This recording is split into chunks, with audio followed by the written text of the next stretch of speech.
بسم الله الرحمن الرحيم الحمد لله رب العالمين الرحمن الرحيم مالك يوم الدين إياك نعبد وإياك نستعين اهدنا الصراط المستقيم صراط الذين أنعمت عليهم غير المغضوب عليهم ولا الضالين.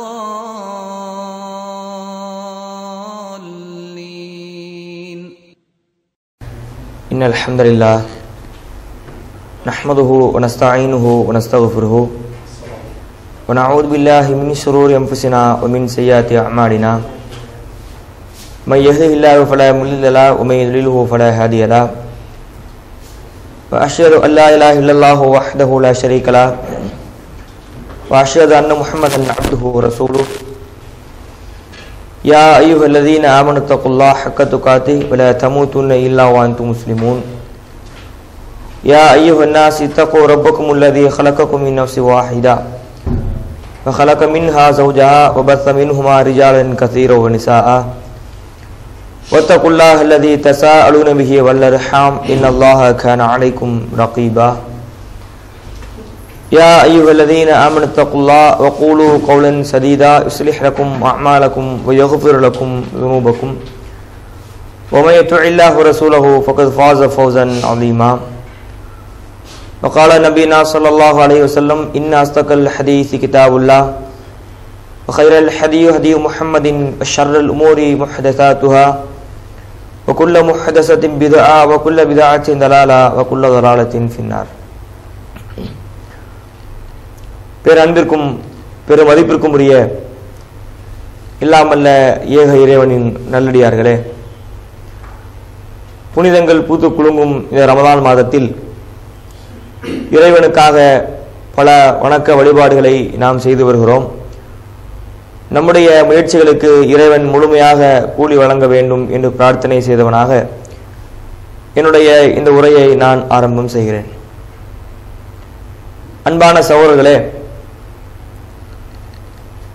நாம் வாழக்கூடிய இந்த உலகத்தில் எங்கு பார்த்தாலும் சண்டைகளும் பிரச்சனைகளும் கைகலப்புகளும் அதிகமாக நடப்பதை நாம் அறிந்திருக்கிறோம். ஒவ்வொரு நாளும் பேப்பரை எடுத்து நாம பார்த்தாலும் கூட இந்த தகராறுகள் சம்பந்தமாக அடிதடி சம்பந்தமா செய்திகள் இல்லாமல் எந்த பேப்பரும் வெளிவரதில்லை. எந்த ஒரு நாளுடைய பேப்பர் எடுத்து பார்த்தாலும் அதுல இந்த மாதிரி பிரச்சனைகள், அடிதடிகள், வெட்டுக்கள், குத்துக்கள், இது போன்ற செய்திகள் கண்டிப்பாக இடம்பெற்றிருக்கு. அது தொடர்பாக அந்த பிரச்சனைகள் தொடர்பாக தொடுக்கப்பட்ட வழக்குகள் நீதிமன்றங்களில் பல கோடிக்கணக்கில் நிலுவையில் வைக்கப்பட்டிருக்கு, தீர்ப்பு சொல்லப்படாமல். இந்தியாவில் உள்ள உச்ச நீதிமன்றம், உயர் நீதிமன்றம், முனிசிப் கோர்ட்டு, டிஸ்ட்ரிக்ட் கோர்ட்டு என்று எத்தனை கோர்ட்டுகள் இருக்குதோ அத்தனை கோர்ட்டுகளிலும் போடப்பட்ட வழக்குகள் அதற்கு தீர்ப்பு சொல்லப்படாமல் இன்னும் வழக்குகள் தேங்கி கிடக்குது. அந்த வழக்குகளை தீர்க்க முடியாமல் நீதித்துறை விழிப்பிதுங்கி நிற்பதையும் நாம் பேப்பர் வாயிலாக அறிந்திருக்கிறோம். ஒரு வழக்கை தீர்ப்பதற்கு முன்னால் 1000 வழக்குகள் பதிவு செய்யப்படுது. ஒரு வழக்குன்னு சொன்னா வாய்தான் போட்டு ஒரு வழி ஆக்கிடுறான். அந்த அதுக்குள்ள ஜட்ஜ்மெண்ட் வாங்குறதுக்குள்ள ஒரு 4-5 வழக்கு பதிவாகி விடுகிறது. இப்படி இருக்கிற காரணத்தினால வழக்குகளுடைய எண்ணிக்கை கூட அதிகமாக கொண்டிருப்பதை நாம் அறிந்து கொண்டிருக்கிறோம். இது மாதிரியான நேரங்களில் இந்த மாதிரி பிரச்சனைகளுக்கு இஸ்லாம் சொல்லக்கூடிய தீர்வு என்ன என்பதை நாம் பார்க்க வேண்டும். ஏனென்று சொன்னால், ஏன் இஸ்லாமிய மார்க்கத்தை தீர்வை கேட்கிறோம் என்று சொன்னால், இந்த உலகத்தில் இருக்கக்கூடிய எந்த பிரச்சனையாக இருந்தாலும் அது நபி நாயகம் ஸல்லல்லாஹு அலைஹி வஸல்லம் அவர்கள் காலத்திலே அவங்க சந்திச்ச பிரச்சனைகள், அதற்கும் இந்த இஸ்லாத்திலே தீர்வு இருந்தது. அவங்களுடைய காலத்துக்கு பிறகு வாழ்ந்த மக்கள் அவங்க சந்திச்ச பிரச்சனைகள், அதற்கும் இந்த இஸ்லாத்திலே தீர்வு இருந்தது. நடப்புல நாம பார்க்கக்கூடிய பிரச்சனைகளுக்கும் கூட நீங்க இந்த இஸ்லாமிய மார்க்கத்தை அணுகி பார்த்தால் ஒரு அழகான ஒரு தீர்வை, ஒரு தீர்ப்பை இஸ்லாம் சொல்லும். ஏன் நமக்கு பின்னாலும் கூட கியாம நாள் வருகின்ற வரை வரக்கூடிய எல்லா பிரச்சனைகளுக்கும் இந்த இஸ்லாமிய மார்க்கத்திலே தீர்வு இருக்கிறது. அவ்வளவு ஒரு அற்புதமான மார்க்கத்தில் அல்லாஹ் நம்மை அமைத்திருக்கிறான். எனவே இந்த மாதிரி பிரச்சனைகளுக்கு, இது மாதிரி பிரச்சனை எங்க பார்த்தாலும் சண்டை, எங்கு பார்த்தாலும் கைகலப்புகள், ஒரு சுமூகமான நிலை இல்லை. அண்ணனுக்கும் தம்பிக்கும் மத்தியில சண்டையை பார்க்கிறோம். ஒரே தாய் வயிற்று பிள்ளைகள், ஒரு வருஷத்துக்கு முன்னாடி பிறந்தவன், ஒரு வருஷத்துக்கு பின்னாடி பிறந்தவன், அவர்களுக்கு மத்தியில கூட பிரச்சனை. கணவன் மனைவிக்கு மத்தியில தகராறுகள், தாய்க்கும் பிள்ளைக்கும் மத்தியில தகராறு என்று இந்த பிரச்சனைகள் எங்கும் இல்லைன்னு சொல்ல முடியல. எல்லா இடங்களிலும் குடும்பங்கள்ல கூட நெருங்கிய உறவுகளுக்கு மத்தியிலும் கூட இந்த பிரச்சனைகள் இருக்கிறது. இதற்கு இஸ்லாம் சொல்லக்கூடிய தீர்வு என்ன என்று சொன்னால், நபிகள் நாயகம் ஸல்லல்லாஹு அலைஹி வஸல்லம் அவர்கள் அற்புதமாக ஒரு வரியில் இதுக்கு விடையளித்தார்கள். சஹீஹ் புகாரி என்கிற நூலில் இடம்பெற்றிருக்கிற அழகான ஒரு செய்தி. நபிகள் நாயகம் குறிப்பிட்டாங்க, ரஹிமல்லாஹு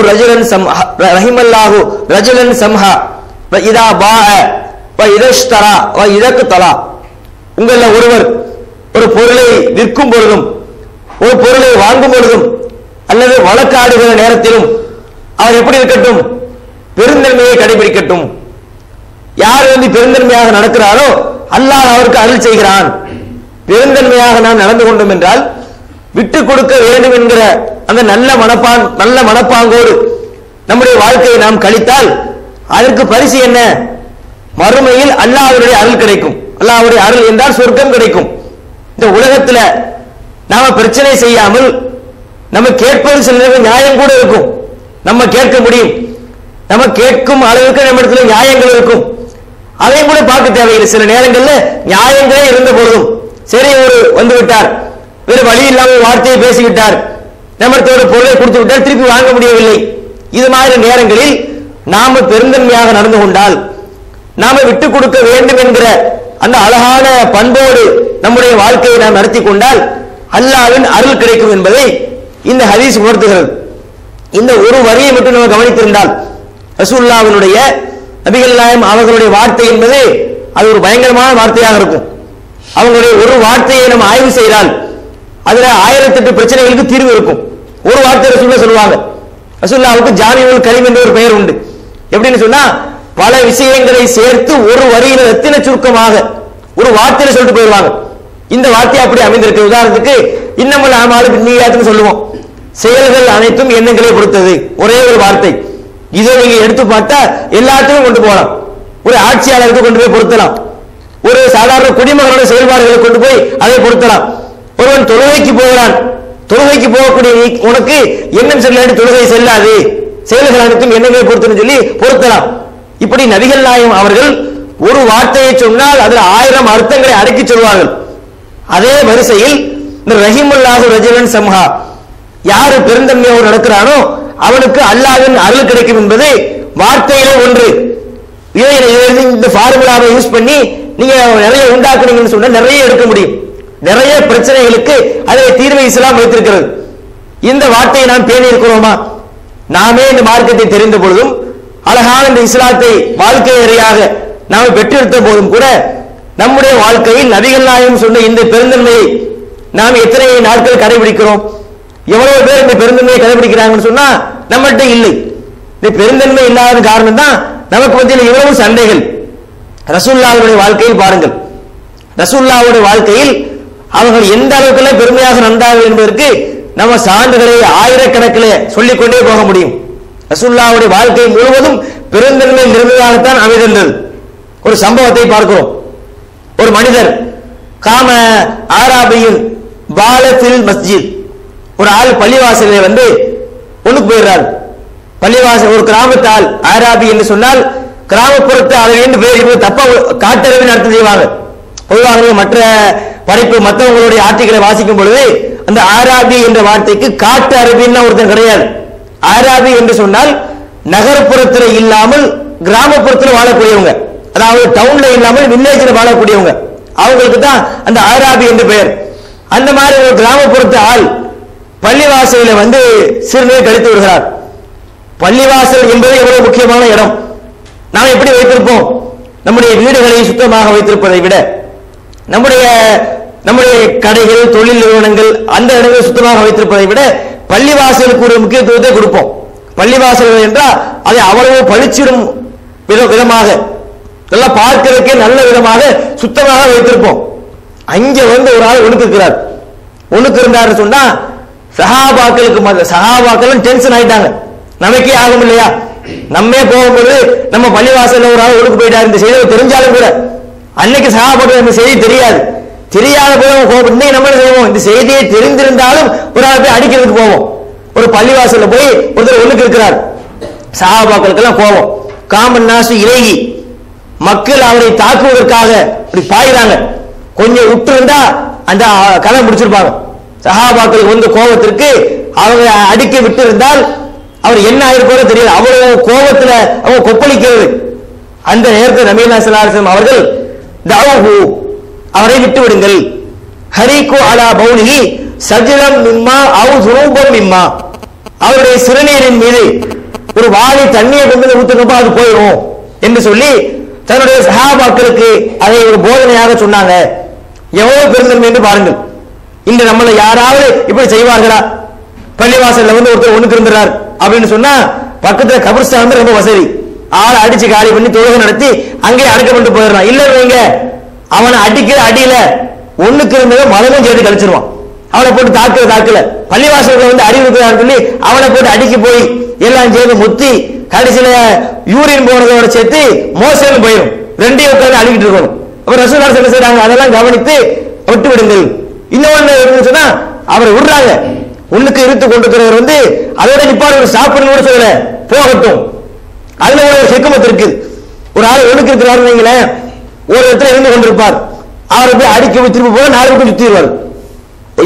ஒரு ஸ்பாட்ல போய்கிட்டு இருக்கும், அவரை இடுக்க விட்டா அங்க வந்து கழுவினா போதும், கோவப்பட்டு அடிக்க போய் அவர் 4 பேர் பிடிச்சி திருப்பணும்னா அவர் 8 திக்கும் போயிடுவார், 8 திக்கும் பெருகி போயிடும். அப்ப எல்லாத்தையும் கழுவுற நிலை ஏற்படும். அப்ப அதுல கூட ஒரு பொறுமை, ஒரு நிதானம் நம்ம யாருமே புரிந்து கொள்ள மாட்டோம். எங்க ஊர்கள்ல இந்த சின்ன பயிர்கள் பண்ணக்கூடிய அட்டகாசங்கள் ரமலான் மாசத்துல அதுவும் பார்க்கலாம். ரொம்ப அநியாயம் பண்ணுவாங்க. பள்ளிவாசல்கள்ல வந்து பெரியவங்க வருவாங்க, பிள்ளைகளை கூட்டு வந்துருவாங்க, சின்ன பயிர்கள் ஓரமா தூங்கி கிடப்பாங்க. அப்ப என்ன செய்வாங்க? மற்ற பசங்க ஒரு குரூப் தூங்கிடும், மற்ற பசங்க என்ன செய்வாங்கன்னு சொன்னா கப்புல போய் தண்ணி அடிக்கிட்டு வர்றது, தண்ணி அடிக்கிட்டு வந்து காலுக்கு இடையில ஊத்தி விடுறது, ஊத்தி விட்டு பெரியார் கொண்டு வந்து காட்டினா அவன் தூங்குற பையன். இதனைக்கு மார்க்க எப்படின்னு சொன்னா தூங்குறவன் மீது குற்றம் இல்லை. ருஃபி அல்கலமும் அன் தலாத்தி, 3 பேரை விட்டு பேனா உயர்த்தப்பட்டு விட்டது. அனி நாயும் ஹத்தா இஸ்தைகல, தூங்குறவன் எந்திரிக்கிற வரைக்கும் அவன் மீது குற்றம் இல்லை. தூங்குற ஒருத்தன் தூக்கத்தில் ஒருத்தர் அவன் அறியாம தப்பு நடந்துன்னா அவன் குற்றவாளி இல்லை. இது மார்க்கம் சொல்லுது. இவன் என்ன சின்ன பையன் பார்க்கல, ஒண்ணுக்கு இருக்கிற பத்தி சொல்லிக் கொண்டிருக்கிறோம். அங்க இருக்கிறது பெரியாது. இங்க நம்ம பள்ளிகள்ல பார்த்தா சின்ன பையன் இருந்தா தப்பு இல்லை. அதுவும் தூங்கி கொண்டிருக்கிறான், அதுவும் அள்ளி கொண்டு ஊத்துனது, அவன் கூட ஊத்துட்டு கொண்டு காட்டுறது, அவன் தூக்கி போட்டு மிதிப்பான், நல்லா போட்டு அவனை போட்டு அடிக்கிறது, இந்த மாதிரி வேலை செய்வாங்க. அப்ப நம்ம பார்த்த வரையில சின்ன பையன் ஒண்ணுக்கு இருந்தா கூட தூக்கி போட்டு அடிக்கக்கூடிய ஆட்கள். இப்படி பள்ளிவாசலை பாதுகாக்கக்கூடிய நேரத்தில் நபிகள்லாம் இவங்க எப்படி நடந்து கொண்டாங்க? பள்ளிவாசல் வந்து ஒருத்தர் ஒண்ணுக்கு இருக்கிறாரா, இருக்கட்டும், அவரை இருக்க விட்டு தண்ணியை கொண்டு ஊத்துறது போய்விடும். அவரை அழைத்து அழகாக உபதேசம் பண்றாங்க. பள்ளிவாசல்கள் என்பது இந்த ஒண்ணுக்கு இருப்பதற்கு கிடையாது, அல்லாஹ்வை தொழுவதற்காக மற்ற நல்ல காரியங்களுக்காக பயன்படுத்தத்தக்கது என்று அவருக்கு நபிகள் நாயகம் அவங்க அறிவுரை சொல்லி அனுப்பி வைத்ததாக வரலாற்று நூல்களை பார்க்கிறோம் என்றால், அப்ப ரசூலுல்லாஹ் இடத்துல எந்த அளவிற்கு பொறுமை என்பது அவங்களோட அவ்வளவு குடியிருந்திருக்கு, அவ்வளவு பொறுமையாக நபிகள் நாயகம் வாழ்ந்திருக்கிறார்கள். இன்னொரு சம்பவத்தை கூட பார்க்கிறோம். இந்த ஹுனைன் போர் முடிந்து நபிகள் நாயகம் அவர்கள் அந்த பொருட்களை எல்லாம் விநியோகம் செய்கிறார்கள். விநியோகம் செய்கிற நேரத்தில் அக்ரா பின் ஹாபிஸ் நீ அத்தமினல் இவில், அக்ரா பின் ஹாபிஸ் என்பவருக்கு ரசூலுல்லாஹி அலைஹி வஸல்லம் அவர்கள் 100 ஒட்டகங்களை கொடுக்கிறாங்க. அதே போல ஆத்தா உயைனா மிஸ்ரகாலிக், உயைனா என்பவருக்கும் 100 ஒட்டகங்களை ரசூலுல்லாஹ் கொடுக்கிறாங்க. மற்றும் சில அரபிகளுக்கும் சில கனிமத்து பொருள் எல்லாம் பங்கு வைத்து கொடுக்கிறாங்க. கொடுக்கும் நேரத்தில் ஒரு ஆள் என்ன சொல்றாருன்னு சொன்னா அது சரியில்லைங்கிறார். இன்ன ஃபீ ஸாலிகல் கிஸ்மத லா உதில ஃபீஹா, இந்த பங்கீடு சரியில்லை, நபிகள் நாயகம் கொடுத்த இந்த பங்கீட்டில் நியாயம் கடைபிடிக்கப்படவில்லை, அதுல அல்லாஹ்வுடைய திருப்தி கொள்ளப்படவில்லை என்று ஒரு கருத்தை சொல்கிறார். ரசூலுல்லாஹ் அவர்களுக்கு கோபம் ஏற்படுகிறது. நமக்கே கோபம் ஏற்படும். சில பேர் நீங்க பாத்தீங்கன்னு சொன்னா டென்ஷன் ஆகிறதுக்குனே வருவாங்க. நம்மளே பேசுகிற நேரத்தில் அவன் பேசினாலே எனக்கு பிரஷர் கூடி போயிடும். அப்படி சில ஆட்கள் இருப்பாங்க. அதே மாதிரி எல்லா காலங்களிலும் மக்கள் இருப்பதுண்டு. அந்த மாதிரி கருத்தை சொன்னவுடன் ரசூலுல்லாஹ்வுடைய முகம் எல்லாம் அப்படி சிவக்கிறது, கோபத்தினுடைய உச்சிக்கு ரசூலுல்லாஹ் போயிட்டாங்க. அப்புறம் கொஞ்சம் கூல் ஆகுறாங்க. கொஞ்சம் கோபத்தை குறைத்துக் கொண்டு பேசுறாங்க. மை அதிரு, யார் பொறுமையாக, யார் நீதம் செலுத்துவது, மை அதிரு இதாலம் யாதில்லாஹு ரசூலுஹு, அல்லாஹ்வும் அல்லாஹ்வுடைய தூதரும் நியாயமாக நடக்காவிட்டால், நீதியை நிலைநாட்டவில்லை என்றால் வேறு யாரும் நியாயமாக நடக்க முடியும் என்று சொல்லிவிட்டு ரசூலுல்லாஹி ஸல்லல்லாஹு அலைஹி வஸல்லம் சொல்றாங்க, ரஹீமுல்லாஹு மூசா, மூசா நபிக்கு அல்லாஹ் அருள் செய்யட்டும். ஏனென்று சொன்னால் கது ஊதிய அக்தர ஹாதா ஃபஸபர, அவருடைய சமுதாய மக்கள் இந்த இதுக்கு மேல அவருக்கு தொல்லை கொடுத்தார்கள். ரசூலுல்லாஹ்வுக்கு கோபம் ஏற்படுகிறது. கோபம் ரசூலுல்லாஹ் சொல்றாங்க, மூசா நபி ஒன்று பொறுமையாகிறாங்க, இந்த இறைவன் மூசா நபிக்கு அருள் செய்ய வேண்டும். ஏன் என்று சொன்னால் மூசாவுடைய சமூக மக்கள் அவருக்கு இந்த ஆள் சொன்னாரு, இந்த ஆள் குறிப்பிட்டாரு, இதை விட மோசமான நோவினைகளை அந்த மக்கள் அவர்களுக்கு கொடுத்தார்கள், உண்மையிலே கொடுத்தார்கள். வரலாறு வாசித்து பார்க்கிறோம். மூசாவுடைய சமூக மக்கள் அந்த அளவுக்கு டார்ச்சர் சொன்னா அவ்வளவு நமக்கு டென்ஷன் ஆகும், ஆளை அடிச்சு கொன்றுவோம், அவ்வளவு வெறிக்கி உள்ள வேலைகளை அவன் செஞ்சான். எந்த அளவுக்கு என்று பாருங்கள். மூசா அலைஹிஸ்ஸலாம் அவர்கள் ஃபிரௌனிடத்தை ஃபைட் பண்றாங்க. ஃபைட் பண்ணி கடினமான வாத பிரதிவாதங்கள் நடந்து அந்த குச்சியை எல்லாம் தூக்கி போட்டு பாம்பாக மாற்றப்பட்டு சூறைக்காரர்களுக்கு மத்தியில் சண்டையிட்டு ஜெயித்து மார்க்கத்தை நிலைநாட்டி கடைசியில எல்லோரையும் அழைத்துக் கொண்டு அந்த கடல் பக்கம் வருகிறார்கள். அல்லாஹ் அவர்களுக்காக கடலை பிளக்கிறார். எப்படிப்பட்ட ஒரு நன்றி! அந்த மூசாவுடைய சமூக மக்கள் ஃபிரௌன் அவ்வளவு அடிமைப்படுத்தி வைத்திருந்தான். அந்த சமுதாய மக்களை அல்லாஹ் என்ன செய்கிறான்? கடலை இருகூறாக பிளந்து அவர்களை காப்பாற்றுகிறான். அவர்களை காப்பாற்றியது மட்டுமல்ல, துரத்தி வந்தவரை மூசைக்கு டபுள் நன்மை. அதாவது ஃபிரௌன் துரத்தி கொண்டு வருகிற நேரத்தில் காப்பாற்ற மட்டும் செய்யல, காப்பாற்றியது ஒரு உதவி. பின்னாடி பின்தொடர்ந்து வந்த ஃபிரௌன், ஹாமான் போன்றவர்களை அல்லாஹ் அந்த கடலையே மூழ்கடிக்கிறான். அது உதவி நம்பர் 2. இவங்களை காப்பாற்றியது ஒரு உதவி. நமக்கு நம்முடைய கண்ணுக்கு முன்னால் நம்முடைய எதிரிகள், நேற்று வரை நம்மை அடிமைப்படுத்தி வைத்தவர்கள், நம் மீது அநீதி வைத்தவர்கள், அவர்கள் கொல்லப்படுவது எவ்வளவு பெரிய பாக்கியம்! அவ்வளவு பெரிய பாக்கியத்தையும் பார்த்து விட்டு அப்பதான் கரையேறி இருக்கிறான். நமக்கெல்லாம் எப்படி உறுதி இருக்கும்? இந்த மாதிரி ஒரு நேரத்தில் அல்லாஹ் ஒரு கடையெல்லாம் பிறந்து நம்மை காப்பாற்றி இருந்தால், அல்லாஹ் நாடினால் மார்க்கத்தில் அவ்வளவு உறுதியாக நாம் வாழ்ந்திருப்போம். கண்ணுக்கு முன்னாடி ஃபிரௌன் துரத்தி வருகிற நேரத்தில் கடலை இருகூறாக திறந்து அல்லாஹ் நம்மை காப்பாற்றினானே என்கிற அந்த நம்பிக்கை இந்த மார்க்கத்தின் மீது ஒரு ஈடுபாட்டை, தொடர்பை அதிகமாக்கி இருக்கும். ஆனா என்ன செய்தார்கள் தெரியுமா? மேலே ஏறுகிறார்கள். ஜாவசனா பி பனி இஸ்ராயீல் பஹர, அல்லாஹ் குறிப்பிடுகிறான், பனி இஸ்ராயீல் மக்களை நாம் கடலை கடக்க செய்தோம். அப்பதான் மேலே ஏறி இருக்கிறான். கடல்ல இருந்து அப்பதான் நிலத்துக்கு வந்திருக்கிறான். நிலத்துக்கு வந்தால் அங்கு ஒரு சமுதாய மக்கள் ஒரு கடவுளை வைத்து வழிபட்டுக் கொண்டிருக்கிறாங்க. உடனே மூசா நபியை பார்த்து, மூசாவே இஜல்லனா இலாஹன் கமாலஹும் ஆலியா, இவர்கள் வழங்குற மாதிரி ஒரு கடவுளை எங்களுக்கு தானே மூசாவே, எப்படி இருக்கும் என்று நினைத்து பாருங்க. அப்பதான் அவ்வளவு ஃபைட் பண்ணி ஃபிரௌனை எதிர்த்து சண்டையிட்டு கடலை எல்லாம் பிளந்து காப்பாற்றி கொண்டு வந்து மேலே ஏறி நிற்கும். 2 நாள் ஆகல, அப்பதான் ஏறி இருக்கிறான். ஏறினவுன்னு அங்க ஒரு இடத்தையோ மரத்தையோ வைத்து மக்கள் வணங்குறாங்க, சிலைகளை வைத்து. அந்த மாதிரி கடவுள்களை எங்களுக்கு தாய் என்றால் எப்படி இருக்கும்? மூசா நபி சொல்றாங்க, இன்னக்கும் கௌமுன் துஜ்ஹலூன், இன்னக்கும் கௌமுன் தஜ்ஹலூன். அறிவு கட்டவங்களா? அறிவு கட்ட சமுதாயம் நீங்கள். எப்படிப்பட்ட இடத்துல இருந்து உங்களை காப்பாற்றி கொண்டு வந்திருக்கிறேன், மேலே ஏறினவுடனே அந்த சிலை கேட்கிறீங்களா என்று மூசா நபி கண்டித்து பயான் பண்ணி மறுபடியும் அழைத்து கொண்டு போறாங்க. அவங்க போயிட்டு வர்றதுக்குள்ள என்ன பண்ணிட்டாங்க? ஒரு காலை கண்டுபிடிச்ச பிறகு கடவுள் ஆக்கியாச்சு. அப்புறம் மறுபடியும் அதை பிரச்சாரம் பண்ணி அதுக்கு எதிராக இருந்தவர்களை செஞ்சு காட்டி அது ஒழிக்கப்படுகிறது. இப்படி பல விதங்கள்ல. அதே போல மண்ணு செல்வா என்கிற அழகான உணவை அல்லாஹ் அவர்களுக்கு உணவாக தந்திருந்தான். ஏன் என்ன செஞ்சாங்க? மண்ணு செல்வாலாம் பத்தாது, கீரைகள், வெள்ளரிக்காய், பூண்டு, பருப்பு, வெங்காயம் என்று விதவிதமாக கேட்டார்கள். இப்படி மூசா நபிக்கு அவங்களுடைய சமுதாய மக்கள் தந்த தொல்லைகள் கொஞ்சம் நஞ்சமில்லை, ஏராளம் இருக்கிறது.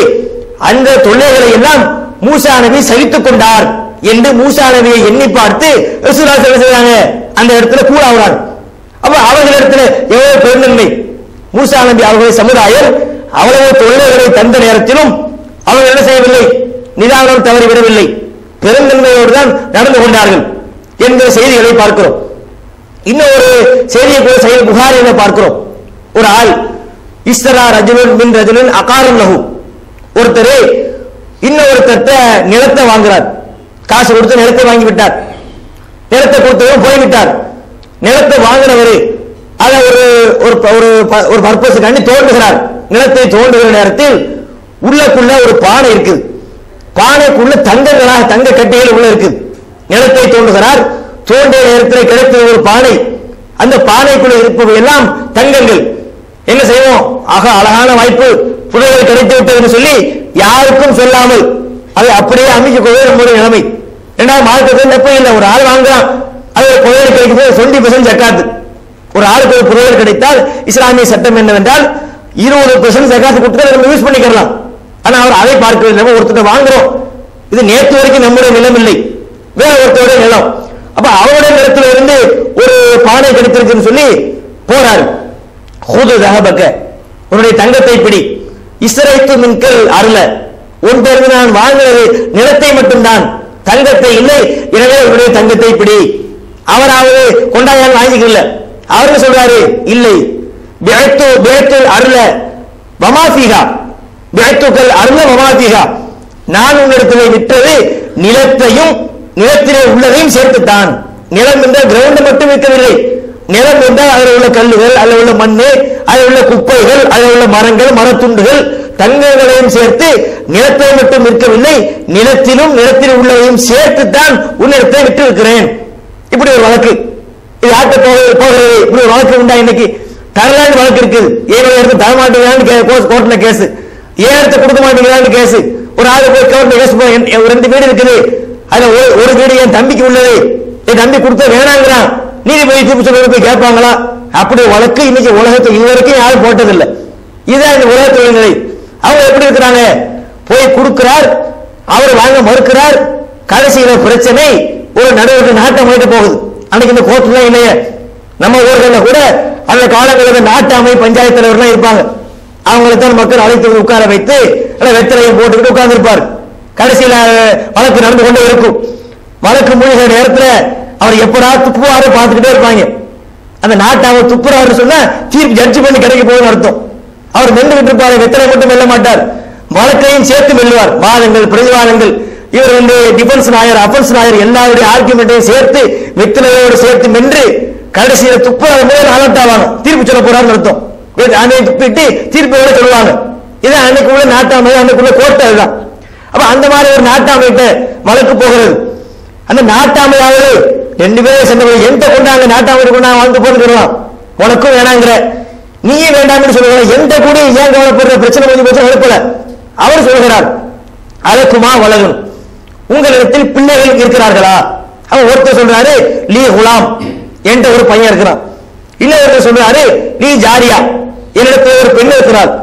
அப்ப இவர் தீர்ப்பு சொல்கிறார், அன்கிகுல் குலாம் அன்கிகுல் குலாம் அன்கிகுல் குலாம ஜாரியா, அந்த பையனை அந்த பொண்ணுக்கு கல்யாணம் பண்ணி வச்சிருங்க. கல்யாணம் பண்ணி வைத்து இந்த பணத்தை அவர்களுக்காக, கல்யாணத்துக்காக மட்டுமில்லை, அவங்க வாழ்க்கைக்காக செலவழியுங்கள் என்று ஒரு தீர்ப்பை சொன்னார் என்று சில புகாரில் பார்க்கிறோம். இப்ப எவ்வளவு பெருந்தல் பாருங்க. ஒரு பொருள் கிடைக்கிறது, தூக்கி வச்சு அமைக்கிட்டு போயிடும். இன்னைக்கு அது ஒன்று இருக்குது, அரசாங்கம் பண்ணிட்டு போயிடும். இன்னைக்கு ஒரு ஆளுக்கு நிலத்தை வித்தவனுக்கும் இல்லை, நிலத்தை வாங்குறவனுக்கும் இல்லை, அரசாங்கம் வந்து புதையல் கிடைப்பது அரசாங்கம் சொல்ல கொண்டாயாலும் பிடிக்க போயிடும். இன்னைக்கு உள்ள நிலைமை வேற. அப்ப இந்த வரலாற்றுல அற்புதமான ஒரு செய்தி. அவருடைய பெருந்தன்மைக்கு, எப்பேற்பட்ட பெருந்தன்மைக்கு சொந்தக்கார மக்களாக அவர்கள் வாழ்ந்தாங்க என்பதற்கு அழகான ஒரு சான்றை பார்க்கிறோம். எவ்வளவு பெருந்தன்மை உள்ளங்கள். இனி ஒரு சம்பவத்தை பார்க்கிறோம். இன்னைக்கு பெரும்பாலும் கடன் கொடுக்கிறோம், ஒரு ஆளுக்கு கடன் கொடுக்கிறோம், ஒரு தேவையில தர்றேன்னு சொல்லி இருப்பார். அது தேவையில அவரால் கொடுக்க முடியாமல் பல காரணங்களால தள்ளி போயிருக்கலாம். அதை கேட்கறது முடியாதுன்னு சொல்லுவாரா? அவரை மானக்கேடா கேட்கறது, நீ எதுக்கு வாழ்ற, நீ நாண்டுகிட்டு சாவலாம்டா, நீ உலகத்தை வாழ்ற வேஸ்டி, நீ ஆடு மாடுகளை விட நாய் பண்ணை விட கேவலம் சொல்லி அவனை தகாத வார்த்தைகளை திட்டுவதனால் இன்னைக்கு கடனை வாங்கி கொண்டு அதை அடைக்க முடியவில்லை. அதனால் ஏற்பட்ட அவமானத்தால் இங்க பேசுற பேச்சினால அக்கம் பக்கத்தில் மானங்களை மரியாதை இழந்து எத்தனை பேர் தற்கொலை எனக்கு தெரிஞ்சு கொடுக்குறாங்க. இந்த மாதிரி கடனை கொடுத்து வசூல் பண்ற நேரத்தில் அவரால் கொடுக்க முடியவில்லை. அவரை தகாத வார்த்தையில பேசியதனால் கிணத்திலே செத்து போன ஒரு ஆளுநரை பார்த்திருக்கிறோம் நேராக. இந்த அளவுக்கு தான் இன்னைக்கு உலகத்தில் உள்ள நிலை. அதனால இன்னைக்கு யாரும் கடன் தரவே இல்லை. போன எழுதி போட்டிருக்கிறான், கடன் வாங்காதீர்கள், கடன் கேட்காதீங்க. அது சும்மா இந்த வாசகங்களோட காண மயிலாட, கடன் வந்து மேலாட, வாங்கியவன் கொண்டாட, நான் இன்று திண்டாட, தயவு செய்து கடன் கேட்காதீர்கள், கவிதையா அடிச்சு வாசல்ல வச்சாச்சு. கடன் கொடுக்கக்கூடிய பழக்கம் இன்னைக்கு அருகி வருகிறது. காரணம் என்னவென்றால் இந்த காரணமாக திருப்பி தர்றதில்லை. ரசூலுல்லாஹ் சொல்லி காட்டுறாங்க, முன்னொரு காலத்தில் காரண தாஜிரன் இதா இலுன் நாஸ், ஒரு மனிதர் இருந்தார், அவர் பிற மக்களுக்கு கடன் கொடுத்து வந்தார். இதா முஹ்சிரன், கஷ்டப்படக்கூடிய மனிதர்களை அவர் பார்த்தார். ஒரு ஆள் கடன் கொடுத்துறார், ஆனா ஆள் பார்க்கிறாரு வாங்கியவனால் திருப்பி கொடுக்க முடியாது. அந்த மாதிரி ஒரு நேரம் ஏற்பட்டால் காலலி ஃபித்யானஹி, தன்னுடைய வேலை ஆட்கள்கிட்ட வசூல் பண்ண சில ஆளுங்க வச்சிருப்பாங்க, அவர்களிடத்தில் சொல்லுவார் தஜாவசு அன்ஹு, அவரை விட்டு விடுங்கள், அவர்கிட்ட உள்ள கடன்களை நீங்கள் தள்ளுபடி செய்யுங்கள். அல்லாஹ் ஐயத ஜாவச அண்ணா, இவருடைய கடன்களை நாம தள்ளுபடி செய்கிற காரணத்தால் நம்முடைய தவறுகளை அல்லாஹ் தள்ளுபடி செய்யக்கூடும். ஒரு கடன் வாங்கி இருக்கிற 10,000 ரூபாய் திருப்பி கொடுக்க முடியும் இல்லையா, சரி போனா போறாலும் விட்டு போவோம். இதே மாதிரி நம்முடைய இந்த பெருந்தன்மையை பார்த்து அல்லாஹ்வும் ஒரு பாவம் செய்யக்கூடிய நேரத்தில் நம்ம இந்த கடனை தள்ளுபடி பண்ணதுனால நம்முடைய பாவங்களை அல்லாஹ் மன்னிக்க வாய்ப்பு இருக்கிறது, நம்முடைய பாவங்களை அல்லாஹ் தள்ளுபடி செய்யக்கூடும் என்று தன்னுடைய வேலையாளர்கிட்ட சொல்லுவார். அல்லாஹ் செய்வான். அதே போல அல்லாஹ் அவருடைய பாவங்களை தள்ளுபடி செய்தான் என்கிற செய்தியை கூட வரலாற்று புத்தகங்கள்ல நாம் பார்க்கிறோம். என்றால் எந்த அளவிற்கு அவர்களுடைய பெருந்தன்மை. இன்னைக்கு யாராவது அப்படி செய்கிறோமா? கடனை கொடுக்கிறோம், திருப்பி கேட்கிறோம், கொடுத்தா உடனே அங்கு பிரச்சனை, அங்கு சண்டை. இன்னொரு சம்பவத்தை கூட பார்க்கிறோம். நபிகள் ஸல்லல்லாஹு அலைஹி வஸல்லம் அவங்களுடைய வீட்டுக்கு பக்கத்துல 2 சஹாபாக்கள், அபூ ஹுதைரத் என்கிற ஒரு ஆள், கஅப் இப்னு மாலிக் என்ற ஒரு சஹாபி, இந்த 2 பேருக்கு மத்தியில ஒரு சண்டை. இந்த கஅப் இப்னு மாலிக் என்பவர் அந்த அபூ ஹுதைரத்திற்கு கடன் கொடுத்திருக்கிறார். கொடுத்தவங்க திருப்பி கேட்கிறார். அவங்களுக்கு மத்தியில பயங்கரமான பிரச்சனை ஏற்பட்டு கூஹூன் ஒரே சத்தம். அது வீட்டு பக்கத்துல ரசூலுல்லாஹ் வீடு என்கிறதுனால இந்த பிரச்சனை ரசூலுல்லாஹ் காதுகளை விழுகிறது. அப்ப ரசூலுல்லாஹ் அவங்க திரையை விலைக்கு பாக்குறாங்க. பார்த்தா பஞ்சாயத்து. ரசூலுல்லாஹ் அவங்க அந்த காப் அல்லாஹ்வின் தூதர் வந்து காப் என்பவனை அழைத்தார்கள். இன்னைக்கு யாருமோ இரியா முதல்ல அப்படி சொல்லுவாங்க. மனுஷன் உலகத்தில் இருக்கும்போது முக்கியமான பிரச்சனை, காசு பேர் கொடுக்கிற நேரத்தில் இருங்க வருவாங்களே அப்படின்னு சொல்லி சண்டை போடுவான். அந்த நேரத்திலும் கூட அப்படி ஒரு பிரச்சனையிலும் கூட ரசூலுல்லாஹ் கூப்பிட்டார்கள், யா காப் லப்பைக்கு யார சொல்ற அல்லாஹ் பேர் வந்து விட்டேன். கூப்பிட்ட அடுத்த செகண்ட் அவர் போகிறார். அப்ப ரசூலுல்லாஹ் சொல்றாங்க, உன்னுடைய கடனை நீ பாதியாக வைத்துக்கொள், உன்னுடைய கடனை பாதியை வாங்கிட்டு பாதியை விட்டுவிடு என்று சொன்னார். கதுஃபாயில்து யார சொல்ல அப்படி செய்கிறேன். அந்த ஸ்பாட்ல நபிகள் நாயகம் அவர் கேட்டுக்கொண்டிருக்கிறார். அவருக்கு ரூபாய் தேவையாட்டி தேவையில்லாட்டி சண்டையிட்டு கேட்க வேண்டிய நிலை இல்லை. அவ்வளவு பிரச்சனையோடு கேட்டுக்கொண்டிருக்கிறார். ரசூலுல்லாஹ் கூப்பிட்டு சொன்னவுடன் உன்னுடைய கடனை நீ பாதியாக்கி என்று ரசூலுல்லாஹ் சொன்னவுடன் யார சொல்ல அப்படியே இருக்கட்டும், நான் பாதியை விட்டு தர சொல்லுங்க என்று சொல்வதாக இருந்தால், அப்ப அவர்களிடத்தில் எவ்வளவு பெருந்தன்மையான குணங்கள் இருந்து என்பதற்கு இந்த விஷயங்கள் எல்லாம் சான்றாக அமைகிறது. இன்னொரு சம்பவத்தை கூட நாம பார்க்கிறோம். அஷாரியாக்கள் என்ற ஒரு குலம் இருந்தாங்க. அவங்க ஒரு வரலாற்று சிறப்பு மிக்க ஒரு குலத்தார். அவங்க என்ன செய்வாங்க என்றால், இன்னல் அஷாரியீன இத அருமளத்தில் கஸ்வி, அந்த அஷாரியாக்கள் போரிலே பங்கெடுத்திருக்கிற நேரத்தில் அல்லது அவங்களுடைய உணவுகள் குறைந்து போயிருந்தால் என்ன செய்வாங்கன்னு சொன்னா, ஜமாஉ மா பைனஹும் ஜமாஉ மா இந்தஹும் ஃபீ ஸௌபின் வாஹித், அவர்கள் ஒரு துணியை கொண்டு வந்து விரிப்பார்கள். ஒரு துணியை கொண்டு வந்து விரித்து அவங்கள்ட்ட உள்ள எல்லா பொருட்களையும் உணவுப் பொருட்களை கொண்டு வந்து அதை போட்டு விடுவார்கள். போட்டுவிட்டு தங்களுக்கு மத்தியில் அதை சமமாக பங்கிட்டுக் கொள்வார்கள். ஒரு 500 பேர் இருக்கிறாங்கன்னு சொன்னா அதுல ஒரு சாப்பாடு இல்லாதவர் 60 இல்லாத 10 பேர் இருப்பார். கொஞ்சம் உள்ளவர் ஒரு 20 பேர் இருப்பார். மீடியமா உள்ளவர் 40 பேர் இருப்பார். கொஞ்சம் அதிகமா உள்ளவர் கொஞ்சம் பேர் இருப்பார். அப்படின்னு சொல்றோம்னா பட்னியா விட்டுறதில்லை. கொஞ்சமா இருக்கிறவங்க கொஞ்சமா விட்டுறதில்லை, அதிகமா இருக்கிறவனே அதிகமா விட்டுறதில்லை. என்ன செய்வாங்க, ஒரு போர்வையை விரித்து எல்லா பொருளையும் கொண்டு மொத்தமாக போட்டு இருக்கிற ஆட்களை கணக்கு பண்ணி அதை சமமாக பங்கிட்டு அவங்களுக்கு மத்தியிலே கொடுப்பாங்க. ரசூலுல்லாஹ் சொல்கிறார்கள், நான் அவங்களை சார்ந்தவர், அவங்க என்னை சார்ந்தவர்கள், அவங்க என்னை சார்ந்தவர்கள், நான் அவர்களை சார்ந்தவர் என்று நபிகள் நாயகம் அவர்களே அவங்களுடைய பெருந்தன்மையை பாராட்டி இருக்கிறாங்க. நம்ம எப்படியாவது இந்த நேரத்திலேயாவது இப்படி வாழ்கிறோமா? நமக்கே ஒரு கஷ்டம். ஊருக்கு போற நேரம் ஒரு ஆள்கிட்ட ரூபா அதிகமா இருக்குது, ஒரு ஆள்கிட்ட ரூபா கம்மியா இருக்குது. சரி நமக்குள்ள அட்ஜஸ்ட் பண்ணிக்கிறோம். இந்த ரூம்ல இருக்கிற ஆளு ஒரு கொண்டு வாங்க, உங்கள்கிட்ட ரூபாயை கணக்கு பண்ணி பிடிச்சிட்டு போவோமா? அந்த பேச்சு வேணாம். ரூபா வேற வழக்க வேற தெளிவா சொல்லிடுறது. கேட்டா அப்படின்னு வராது. காசுன்னா இங்க வரக்கூடாது. பழக்க வழக்கம் வேற, காசு பணம் வேற. இஸ்லாம் சொல்லவில்லை. அஷரியாக்கள் எப்படி இருந்தாங்க?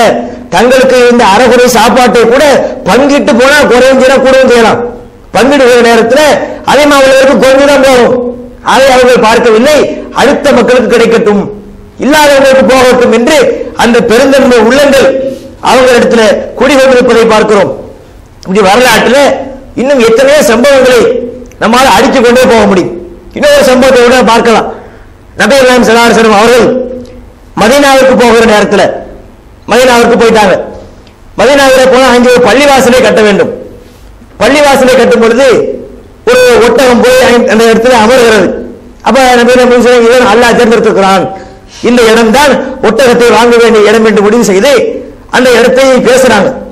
பேசினால் அந்த இடம் சஹில் சுஹேல் என்று சொல்லப்படுகிற 2 அனாதை சிறுவர்கள், சஹில் சுஹேல் என்கிற 2 பேர், அதுவும் அவங்க பெரிய பணக்காரர்கள் இல்லை, அனாதை சிறுவர்கள், அன்சாரியை சார்ந்தவர்கள், அவங்களுக்கு சொந்தமான ஒரு நிலம் அது. அப்ப ரசூலுல்லாஹி ஸல்லல்லாஹு அலைஹி வஸல்லம் அவர்கள் அது யாருக்குள்ளது பார்த்தா அந்த 2 பேர். அப்ப அதுக்கு காசு நம்ம கொடுத்துருக்கோம் சொல்றாங்க. அவர்கள் வந்து சொல்கிறார்கள், இல்லை, அல்லாஹ்வுடைய பள்ளிவாசலுக்கு என்றால் நாங்கள் சும்மா தருகிறோம். இதற்குரிய இன்னொரு வருகிறது, இதற்கான விலையை நாங்கள் அல்லாஹ்விடத்தில் வாங்கிக் கொள்கிறோம். சின்ன பசங்க, சின்ன ஒரு இன்னைக்கு நம்மள உள்ள யாராவது பள்ளிவாசலுக்கும் தருவோமா? பள்ளிவாசல் ஒரு இடங்களுக்கு சும்மா கிடக்கும், அது ஒரு ஃபாயிதா கூட இல்லாம இருக்கலாம், அதுல கேடுகள் இருப்பதனால அவனுக்கு பாதிப்பு கூட ஏற்படலாம். அப்படிப்பட்ட இடத்தை கூட பள்ளிவாசலுக்கு முழுச தர மாட்டோம். அவர் என்ன செய்வாங்க, சின்ன பசங்களாக இருந்த போதும் கூட அந்த இடத்தை தருவதற்கு தயார். ரசூலுல்லாஹ் வாங்க நம்ம செய்வோம், இப்படி அடுத்த தேடிக்கிட்டு இருந்தோம், உடனே கொண்டாங்க பாய், நம்மளே ஒரு ஆள் வந்து சந்திச்சு இந்த மாதிரி பள்ளிவாசல் தவிச்ச மாதிரி வச்சுக்கிட்டா உடனே வாங்கிட்டு வந்துருவோம். அதை பத்தி யோசிக்கிறது, கொடுப்பவர் தாக்கு பிடிப்பாரா, அவன் அதெல்லாம் பார்க்கணும். வாழ்க்கை வந்து எல்லாத்துக்கும் உண்மை இருக்கு, கொடுக்கறாருன்னா வாங்கிட்டு வந்துடக்கூடாது. கொடுக்கிறவருக்கு அவருக்கு கெப்பாசிட்டி உண்டா, அவர் குடும்பம் என்ன செய்கிறது, அவங்களுக்கு என்ன வருமானம், இதை கொடுப்பதால் அவங்களுக்கு பாதிப்பு கவனிக்கணும். ரசூலுல்லாஹ் கவனிக்கிறாங்க. சிறுவர்களுக்கு உள்ள இடம், அதுவும் அனாதை சிறுவர்கள், இதை கொடுத்து விட்டால் அவங்க என்ன செய்வாங்க தெரியாது. அப்ப சும்மா என்றால் வேணா காசுக்கு தாங்கன்னு சொல்லி அதுக்குரிய விலையை ரசூலுல்லாஹ் செய்றாங்க. தன்னுடைய பொருள்ல இருந்து அவங்கள்ட்ட கொடுத்து அந்த நிலத்தை வாங்குகிறார்கள். அந்த நிலத்தை வாங்கி அந்த பெரும்பகுதியை பள்ளிவாசலுக்கு கொடுத்து விட்டு ஒரு சிறிய பகுதியை மட்டும் தன்னுடைய குடியிருப்பா அமைக்கிறாங்க. நிறைய மக்கள் நினைக்கிறாங்கன்னு சொன்னா பள்ளிவாசல் இடத்துல சொல்லி அவங்க இடத்தை பிடிச்சுக்கிட்டாங்க. பள்ளிவாசலுக்கு உள்ள வாங்கின இடத்தை, அதை வந்து பள்ளிவாசல் இடம், அந்த இடத்தை ரசூலுல்லாஹ் வீடு போட்டாங்க நினைக்கிறோம். அப்படி கிடையாது. பள்ளிவாசல் ரசூலுல்லாஹ்வுடைய பள்ளிவாசல். அந்த பள்ளிவாசல் நிலத்துக்குரிய முழு பொருளாதாரத்தையும் கொடுத்தது நபிகள் நாயகம். முழு காசையும் கொடுத்த அந்த இடத்தை வாங்கி பெரும்பகுதியை பள்ளிவாசலுக்கு கொடுத்து விட்டு அதில் ஒரு சிறிய பகுதியை மட்டும் தன்னுடைய குடியிருப்புக்காக ரசூலுல்லாஹ் தேர்ந்தெடுக்கிறார். இங்க நம்ம கவனிப்பது என்னவென்றால் அந்த சிறுவர்கள் சின்ன வயதாக இருந்த பொழுதும் இடத்துக்கு காசு வேணாங்கிறாங்க. அல்லாஹ்வுடைய பள்ளிவாசல் என்றால் நீங்கள் வைத்துக் கொள்ளுங்கள் என்று சொல்வதாக இருந்தால், அப்ப அவர்களிடத்தில் எந்த அளவிற்கு இந்த பெருந்தன்மை உள்ளங்கள் அவர்களிடத்தில் குடியேறி இருந்திருக்கிறது, எப்படிப்பட்ட ஒரு தன்மை இருந்தால் அவங்க இப்படி வாழ்ந்திருப்பாங்க. அதே போல ரசூலுல்லாஹ்வுடைய குடும்ப வாழ்க்கையில கூட அவங்க மனைவிமார்களுக்கு மத்தியில் நடந்த சம்பவங்களை வைத்து கூட அவருடைய பெருந்தன்மையை பார்க்க முடியும். ஒரு முறை ரசூலுல்லாஹி ஸல்லல்லாஹு அலைஹி வஸல்லம் அவர்கள் தன்னுடைய மனைவி அன்னை ஆயிஷா அவங்க வீட்டில் இருக்கிறாங்க. அந்த நேரத்தில் உம்மு சலமா அவங்க வீட்டில் இருந்து ரசூலுல்லாஹ்வுக்கு சாப்பாடு வருகிறது. ஒரு பாத்திரத்தில் சாப்பாடு வருகிற நேரத்தில் அன்னை ஆயிஷா அவங்க ஏற்கனவே கோவத்தில் இருக்கிறாங்க. சாப்பாடு கூட அவர் ஒரு ஊழியர் வீட்டுகிறார், அதை தட்டி விட்டுறாங்க. தட்டி விட்டா கீழே விழுந்து அந்த பொருட்கள் எல்லாம் இன்னைக்கு யோசனை இருக்குது. அன்றைக்கு உள்ள எல்லாம் பெரும்பாலும் மண்பாண்டங்கள், உடையக்கூடிய வகையில பாத்திரங்கள் இருந்தன. அந்த பாத்திரங்கள்லாம் கீழே விழுந்து எல்லாம் உடைந்து போகிறது, உடம்பு எல்லாம் கொட்டி போயிருக்கு. இது ரசூலுல்லாஹ்வுக்கு முன்னாடி நடக்கிறது. நமக்கு முன்னாடி நடந்தா எப்படி இருக்கும்? நாம இருக்கிற நேரத்தில் நம்முடைய மனைவி பண்ணிட்டாங்க, போய ஒரு அடி செவினியை காட்டி அடிச்சு, அறிவு இருக்கா உனக்கு, நான் இருக்கும்போது நீ இப்படி நடப்பியான்னு சொல்லி என்ன செய்வோம், நம்முடைய ஆண்மையை போல அங்கேதான் காட்டுவோம். நம்முடைய எல்லா திறமையும் கொண்டு போய் மனைவிட்ட காட்டுவது. ரசூலுல்லாஹ் என்ன செய்யல, இல்லை, அவங்கள கூழ்படுத்துறாங்க. உங்களுடைய தாயார் கோபமா இருக்கிறாங்க, உங்களுடைய தாயார் கோபமா இருக்கிறாங்கன்னு சொல்லி இவங்களை கூழ்படுத்துறாங்க. அவர் அங்கே உட்கார வைக்கிறாங்க. மற்ற தோழர்களும் இருக்கிறாங்க. எல்லோரும் சாப்பிட்டு முடித்த ரசூலுல்லாஹ் என்ன செய்றாங்க, கீழே விழுந்து உடைஞ்சு போன ஜாமான்களை அழிக்கிட்டு இருக்கிறாங்க. அல்லாஹ் அவருடைய தூதர் எப்படிப்பட்ட வேலை செய்றாங்க, மனைவியுடைய கோபத்துக்கு இரையாகி எல்லாம் கீழே விழுந்து விடுகிறது. அல்லாஹ்வுடைய தூதர் கீழே உட்கார்ந்து அந்த பொருள்களை தனியா எடுக்கிறாங்க, உணவுகளை அள்ளி அதிலே போட்டு கிளீன் பண்றாங்க. கிளீன் பண்ணிவிட்டு அவர் அனுப்புறாங்க. எப்படி அனுப்புறாங்கன்னு சொன்னா வேற பாத்திரத்தை கொடுத்து, ஏன்னா அங்கே இருக்க கூடாது, அதே போல நான் கொடுத்து சட்டியை உடைக்கலன்னு அங்கே தான் கிளம்பி வந்துடக்கூடாது. அப்ப அதை செக்கும்போது யோசிக்கிறாங்க, இங்க இருந்து இந்த பாத்திரம் போனால் அங்க பஞ்சாயத்து வரும், அப்ப என்ன செய்யலாம், வேற பாத்திரத்தை கொடுத்து இதை கொண்டே கொடு. இதை கொண்டு கொடுக்கும்போது அங்கே ஒரு பிரச்சனைக்கு அது முடிவாக அமைந்து விடுகிறது. ரசூலுல்லாஹி வாழ்க்கையில் எப்படிப்பட்ட பெருந்தன்மை, மனைவிக்கு மத்தியில கூட அப்படி நடந்தாங்க. அதே போல நபிகள் நாயகம் அப்படின்னு சொன்னா கானஃபி மிஹனத்தி அஹ்லிஹி, தன்னுடைய குடும்ப வேலைகள்ல, குடும்ப மனைவியுடைய வேலைகள்ல அவங்க உதவி செய்வார்கள். அல்லாஹ்வுடைய தூதராக இருந்த பொழுதும் அவங்களுக்கு எவ்வளவு பணிகள் இருக்கும் எண்ணி பாருங்கள்.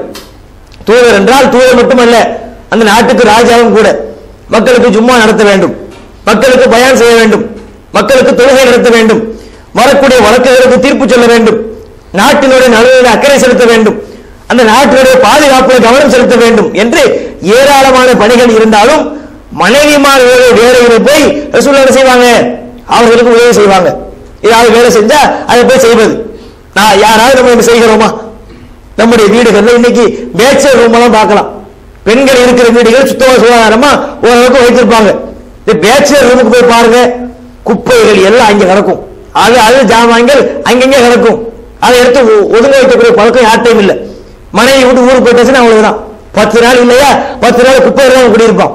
மறுபடியும் மனைவி வந்தா தான் அது சுத்தமாகும். சரி, மனைவி இல்லாட்டி நம்ம சுத்தம் செய்யலாமே என்ன யாருக்கும் இல்லையே, அது பொம்பளைக்கு உள்ள வேலை, பெண்ணுக்கு உள்ள வேலை நாம செய்யறது, அதை தாங்க தொட மாட்டோம். விளக்கமான தொட்டு எத்தனை பேர் ஆண்கள் இருக்கிற வரைக்கும் அவங்க செஞ்சாங்க, இல்லையா நாம உதவி செய்யலாம். முடியாம படுத்திருக்கிறாங்க மனைவி, அவங்க என்ன செய்யலாம், காபி போட்டு கொடுக்கலாம், அவங்களுக்கு நம்மால முடிஞ்சு சாப்பாடு தெரிஞ்சதை ஆக்கி கொடுக்கலாம். இது மாதிரி நடந்ததுதான் கூட ஒரு பாசம் கூட ஏற்படும். கணவன் மனைவி சொல்லும் பொழுது அதாவது வருமானத்தை கொடுத்தா மட்டும் பத்தாது, சம்பாதிச்சு கொடுத்தா மட்டும் பத்தாது, மற்றும் சில விஷயங்களை கவனித்தால் தான் சில விதமான பாசங்களும் இணைப்பும் பிடிப்பும் அங்கே ஏற்படும். ரசூலுல்லாஹி வாழ்க்கையில அவங்களுடைய இருந்த பெருந்தன்மை தான் அவங்களை அத்தனை மனைமாறு போன்றாங்க. நபிகள் நாயகம் சொன்ன செய்தி திருமதி நூல்களை பார்க்கிறோம். ரசூலுல்லாஹ் சொல்றாங்க, ஹைருக்கும் ஹைருக்கும் லி அஹ்லிஹி வ அன ஹைருக்கும் லி அஹ்லி, உங்களிலே சிறந்தவர், உங்களிலே யார் மனைவியிடத்திலே சிறந்தவரோ அவர்தான் உங்களிலே சிறந்தவர். வ அன ஹைருக்கும் லி அஹ்லி, நான் என் மனைவி சிறந்தவனா இருக்கிறேன். கேட்டு பாருங்க, என்னுடைய மனைவியை கேட்டு பாருங்கள், என்னுடைய மனைவிமார்களிடத்தில் நான் சிறந்தவன். எத்தனை மனைவிமார்கள் ரசூலுல்லாஹ்வுக்கு? ரசூலுல்லாஹ்விற்கு நிறைய மனைவிமார்கள், 12 ஹதீஜாவையும் சேர்த்து 12 மனைவிமார்கள். அவங்க மரணிச்சுட்டாங்கன்னு சொன்னா ஒரே நேரத்தில் 11 மனைவிமார்கள் வாழ்ந்தார்கள். அத்தனை மனைவிமார்கள் சொன்னார்கள் ரசூலுல்லாஹ் நல்லவர்கள். ரசூலுல்லாஹ் சொல்றாங்க, மனைவியிடத்தில் யார் நல்லவர்? ஊர் உலகம் புகழ்வாங்க ஒரு ஆளை பத்தி, இவர் நல்லவர், பாய் சாலிஹான ஆள் சொல்லுவாங்க. அது கணக்கில்ல, மனைவி சர்டிபிகேட் தரணும். போய் கேட்டா ஒரு ஆளை பத்தி புகழ்வாங்க, மனைவி கிட்ட கேட்டா அதெல்லாம் கிடையாது, ஆள் சும்மா டம்மி, என்னையதான் புகழ்றாங்க. இங்க அவங்க உள்ள குறைகளை பூரா வண்டி அள்ளி போடுவாங்க. அப்ப மனைவி கிட்ட விவரம் தெரிஞ்சு போயிடும். எப்படிப்பட்ட ஆளா இருந்தாலும் அவன் மனைவி கிட்டோடைய நிலை வெளிப்படுத்திடுவோம். அப்ப மனைவி இடத்துல யார் சிறந்தவோ அவர் தான் உங்களை சிறந்தவர். மனைவி இடத்துல சிறந்த செய்வாங்க, அவ்வளவு இலகுவாக நடப்பார்கள். எந்த அளவிற்கு என்றால் அவங்க ஆயிஷா அவங்க தண்ணீர் குடிப்பாங்களாம். ஒரு பாத்திரத்துல தண்ணீர் குடித்தால் அந்த பாத்திரத்தை வாங்கி எந்த இடத்துல மனைவி வாய் வைத்து குடித்தார்களோ அந்த இடத்திலே வாய் வைத்து குடிப்பார்கள். அதே போல அன்னை ஆயிஷா என்ன செய்வாங்களா, ஒரு இறைச்சி துண்டை எடுத்து கடிப்பார்கள்.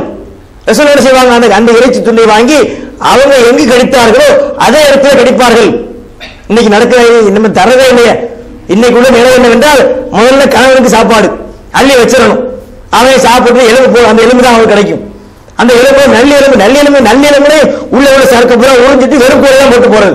அப்ப அவங்க என்ன செய்வாங்க, இதெல்லாம் இன்னைக்கு இல்ல. ஏன் இன்னைக்கு கணவன் மனைவிக்கு மத்தியில பாசங்களும் பிணைப்பும் இல்லை என்றால், இந்த ரசூலுல்லாஹை போன்ற பெருந்தன்மைகள் நல்ல உள்ளங்கள் நம்மிடத்தில் இல்லாமல் போய்விட்டது. அப்ப ரசூலுல்லாஹி வாழ்க்கையில எவ்வளவு அற்புதம் பாருங்கள். பெருந்தன்மை என்றால் அவ்வளவு சிறந்த முறையில அவங்க வாழ்ந்து காட்டி இருக்கிறாங்க. நம்முடைய நிலைகளை பாருங்கள், பெருந்தன்மை இருக்கிறதா? கொஞ்சம் கூட இல்லை. சின்ன சின்ன விஷயங்களுக்கு கூட கோபப்படுகிறோம். ஒரு சகோதரர் சொல்லி இருப்பார், அது மன்னிப்பும் கேட்பார், மன்னிப்பு கேட்டாலும் நீ எப்படி செய்வாய், அந்த வார்த்தை எப்படி சொல்லலாம் என்று சண்டை பிடிப்பது. அந்த பேப்பரை பார்க்கிறோம். கடந்த 2008 என்று நினைக்கிறேன், ஆவடி என்கிற சென்னை பக்கத்துல ஆவடி என்கிற ஊரில் நடந்த ஒரு சம்பவம். ஒரு கணவன் மனைவி, இத்தனைக்கு மனைவியை பொறுத்தவரை பெரிய படித்த ஒரு பெண்மணி, ஒரு பள்ளிக்கூடத்தில் ஆசிரியர் டீச்சராக பணிபுரியக்கூடிய ஒரு பெண். கணவன் வேலைக்கு போகக்கூடிய ஒரு ஆண், கணவன் ஒரு நாளைக்கு லேட்டா வர்றார். ஒரு 1 மணி 1:30 மணி வாக்குல நள்ளிரவிலே வருகிறார். கதவை தட்டுறாரு, கதவை திறந்தாச்சு. சாப்பாடு கேட்கிறாரு, சாப்பாடு எடுத்து வச்சாச்சு. சாப்பிடுறதுக்கு சரியான சைடிஸ் இல்ல, தொட்டு கொடுப்பதற்கு சரியான இன்னும் இறங்கும் நமக்கு. அப்ப அவர்கள் கேட்கிறாரு, ஒரு ஆம்லேட் கேட்கிறார், எனக்கு ஒரு ஆம்லேட் போட்டுத்தா. அதெல்லாம் முடியாதுன்னு மறுக்கிறாங்க. கடைசியில் இவர் கேட்க அவங்க மறுக்க, கடைசியில் சண்டை அதிகமாகி பிரச்சனை முத்தி போய் நடந்தது என்னவென்றால், மனைவி கத்தியை எடுத்து கணவருக்கு ஒரு குத்து, கேட்டது ஆம்லேட்டு, கிடைச்சது குத்து என்ற அளவுக்கு ஒரு ஆம்லேட்டுக்காக இங்க என்ன செய்யலாம், ஒரு பெருந்தன்மையா போயிருக்கலாம். ஒன்னு இன்னும் பெருந்தன்மையா போயிருக்கலாம். நம்ம வந்திருக்கிற நேரம் சரியில்லை, 1:30 மணிக்கு வந்திருக்கிறோம், சரியான நேரத்துக்கு அவரே போட்டு கொடுத்திருப்பா. அப்ப லேட்டா வந்ததுனால தப்பு நம்மது, கடையில திண்டு வந்திருக்கலாம். சரி வந்துட்டோம், பச்சை சாப்பிடும் அவன் கேட்கலாம். அதே மனைவியாவது என்ன இருந்தாலும் பரவாயில்லை, கணவன் இல்லையா, கணவனாக இருப்பதனால் கணவனுக்கு நமக்காக உழைக்கிறார் என்பதற்காக ஒரு ஆம்லேட்டை போட்டு கொடுத்திருக்கலாம். பார்த்தா அதுல சண்டையாகி கத்தி எடுத்து குத்தக்கூடிய நிலை. இந்த மாதிரி சம்பவம் என்ன காரணம்? ரசூலுல்லாஹ் சொன்ன இந்த வாசகத்தை மறந்து விட்டோம். பெருந்தன்மையாக நடப்பவனுக்கு அல்லாஹ்வுடைய அருள் கிடைக்கும். அப்ப நினைத்து பாருங்க, நம்ம நினைக்க ஆரம்பிப்போம். சின்ன ஒரு பிரச்சனையா இருக்கும், கோபப்படுவோம். நம்ம இந்த இடத்தை விட்டு போனால் அல்லாஹ் நம்ம நேசிப்பான், அல்லாஹ் நம்ம சொர்க்கத்தை சேர்ப்பான், இந்த பொறுமைக்கு பலனாக நமக்கு சொர்க்கத்தை தருவான் என்று சொன்னால் நாம் என்ன செய்வோம்? அதுக்குரிய காரியங்கள் செய்ய, அதுக்குரிய வகையில நம்ம வாழ்க்கையை அமைக்க வேண்டும். சின்ன சின்ன விஷயங்கள்ல கூட நம்மிடத்த பெருந்தன்மை இல்லை. அது அண்ணன் நம்பிக்கை சுத்தகராறு, அண்ணன் நம்பின்னு சொல்லி நகமும் சதயமாக இருப்பார்கள். அதற்கு மத்தியில் இருக்கிற உண்மையிலே பாசமா அல்லது வேசமா என்பது எங்க தெரியும்? சொத்து வைக்கும் போது தெரியும். அண்ணன் தம்பி ஒரு உண்ணா திரிவாங்க, ஒரே சட்டையை மாத்தி மாத்தி போட்டுக்குவான். ஒரு சாயா வாங்கி அண்ணன் பாதி தம்பி பாதி குடிச்சிருப்பான் சின்ன பையா இருக்கும் பொழுது. அதே ஆட்கள் வாழ்ந்து வரும்பொழுது கிழவன் போனது பஞ்சாயத்து வந்தாச்சு, கிழவன் செத்தாச்சுன்னு சொன்னா சொத்தை பிரிக்கிறோம். சொத்து பிரிக்கும் பொழுது பார்த்தால் சண்டை சண்டை, அப்படி சண்டை அடிச்சு புடிச்சு குத்தி ஆளை கூட்டி வந்து அண்ணன் அடிக்கிறான். தம்பி அடிப்பதற்கு அண்ணன் சம்பளத்தை கூட்டு வந்து தம்பி அடிக்க விடுறது, தம்பிக்கான பச்சையை கூட்டு போய் அண்ணன் அடிக்க விடுறது. இதெல்லாம் இதற்கு சின்ன ஒரு அண்ணன் கேட்கிறானா வைத்துக் கொண்டு போகட்டும், தம்பி கேட்கிறானா எடுத்துக்கொண்டு போகட்டும். யாருக்கு போறா? நம்ம தம்பி போகிறான், வைத்துக் கொண்டு போகட்டும் என்று பெருந்தன்மை இல்லை. ஒரு ஜான் இடத்துக்கு சண்டை, ஒரு அடி அங்கேயா இங்கேயா, அதுக்கு சண்டை போட்டு வருஷ கிழமை யுத்தங்கள் நடந்து கொண்டிருக்கிறது. இதுக்கெல்லாம் என்ன காரணம்? பெருந்தன்மை இல்லை. இந்த கடையோருக்கு பக்கத்துல இருக்கிற ஒரு சிவகரி என்கிற ஊர்ல அண்ணன் தம்பி இருக்கிறான், விவசாயிகள். அண்ணனும் தம்பியும் நிலம் இருக்குது, கிணறு பொது கிணறு. அந்த பொது கிணறு தண்ணி பாய்ச்சல் சண்டை, தண்ணி பாய்ச்சல் சண்டையாகி அண்ணன் தம்பிக்கான கதையை முடிச்சு இன்னைக்கு ஜெயில உட்கார்ந்து கறி சாப்பிட்டு இருக்கிறோம். தண்ணிக்காக வேண்டி தம்பியை கொலை செய்கிறான். எப்படிப்பட்ட நிலைன்னு பாருங்க. அப்ப இதுல என்ன எடுத்துக்காட்டு? பெருந்தன்மை என்பது நம்ம இடத்துல அறவே இல்லை. சொத்து தவறாக தான் இன்னைக்கு மோசமா இருக்குது. கூகுள்ல போய் தமிழ்ல போய் சொத்து தவறாக நடிச்சு பாருங்க, வண்டியா கொட்டுது. பார்த்தா அண்ணன் தம்பி கணவன் மனைவி தூத்துக்குடியில இருந்த ஒரு சம்பவம். ஒரு கணவனுக்கு மனைவி பத்தி சொத்து தவறாது என்ன பண்ணிவிட்டான், அம்மிக்கல்ல கொண்டு வந்து கிரைண்டர்ல கொண்டாந்து மனைவி போட்டு சட்னி அரைக்கிறக்குள்ள கல்ல கொண்டாந்து தலையை சட்னி ஆக்கியாச்சு கிரைண்டர் கல்ல போட்டு. எப்படிப்பட்ட நிலை? சொத்துக்காக. இன்னும் ஒரு சென்னையை சார்ந்த ஒரு போலீஸ் அதிகாரி ஜார்ஜ் வில்லியம் என்று அவனுக்கு பெயர். அவன் என்ன செய்யறான்? சொத்துக்கு ஆசைப்பட்டு தன்னுடைய தாயையும் தந்தையும் கொலை செஞ்சான். கொலை செஞ்ச ஆளை காணாம். அவனே போய் ஸ்டேஷன்ல கமலன் தாயை காணாம், தந்தையை காணாம், கண்டுபிடிச்சாங்க, போய் கேஸ் கொடுக்கலாம். கடைசியில தேடி பார்த்தால் அவன் வீட்டு செப்டிக் டேங்க்ல ஆளை காலி பண்ணி 2 பேரையும் கொலை செய்து 2 பேரும் செப்டிக் டேங்க்ல தூக்கி போட்டு கொலை செஞ்சிருக்கிறான். எதற்காக? தன்னை பெற்றவளே, தன்னை பெற்ற தந்தையை தாயை எப்படி எல்லாம் படிக்க வைத்திருப்பார்கள், எப்படி எல்லாம் உதவி செஞ்சிருப்பாங்க, அவர்களையும் கூட ஏன் கொலை செய்ய துணிகிறான் என்றால் பெருந்தன்மை இல்லை. சரி, நம்முடைய தாய் தானே, கொஞ்சம் விட்டு பிடிப்போம் என்ற எண்ணம் இல்லை. எவ்வளவு மோசமான நிலைக்கெல்லாம் போய் கொண்டிருக்கும் பாருங்க. பெரிய விஷயங்கள் வேணாம், சின்ன சின்ன விஷயங்கள கூட நம்மகிட்ட பெருந்தன்மை இல்லை. இந்த பஸ்ல பார்க்கலாம், பஸ்ல போற நேரத்துல கொஞ்சம் அசௌகரியங்கள் ஏற்படும். இல்லாட்டி நம்ம டாக்ஸி பிடிச்சு தான் போவோம். ஒரு ஊருக்கு போகும்போது பஸ்ல கண்டவரும் வருவான், போய் அழகா உட்காந்து வெள்ளை போட்டு பகல் என்ன செய்வான், விளக்கு நீர் வச்சுட்டு வந்துருவான். சாயந்தரம் போச்சு அவ்வளவு மஞ்சள் ஆயிரும், வெள்ளை சட்டை மஞ்சள் ஆகி போயிடும். அதை பார்த்து உட்காரும். நம்ம பஸ்ல வரும்போது 1000 பேர் வருவான். சில மாதம் விளக்கணை அப்படி அள்ளி 1/2 லிட்டர் அள்ளி தரையில பூசிட்டு வர்றது. தூக்கத்துல அப்படி சாஞ்சான்னா அந்த ஒரு சீல் இங்க விழுந்துரும். முத்திரை விளக்கணை முத்திரை அங்க துவக்கிட்டு வந்தா துவச்சா போகவும் செய்யாது. அப்ப வேற வழி இல்லை, நம்ம முன்னே நம்ம பார்த்து உட்கார்ந்து இருக்கணும். இல்ல பஸ் சொன்னா அப்படித்தான் நடக்கும் என்பதை நம்ம புரிந்து நடக்க வேண்டும். அதே பாருங்க, இந்த அரசாங்க விரைவு போக்குவரத்து கழக பஸ்ல நிறைய கூத்து நடக்கும். அதுல பாத்தீங்கன்னா இந்த நடுவுல ஒரு குச்சி இருக்கும் கை வைக்கிறதுக்கு. இந்த பக்கமா அந்த பக்கமும் இருக்கும். இந்த கடைசியில் அதுல பஞ்சாயத்து வர ஆளுக்கு தனித்தனியா இருக்கும். நடுவுல ஒண்ணுதான் இருக்கும். அதாவது ரெண்டு கைக்கு ஒரு ஹேண்டில். அதுக்கு சண்டை நடக்கும். என்ன செய்வான்? மதுரையில இருந்து சென்னைக்கு போறாங்க.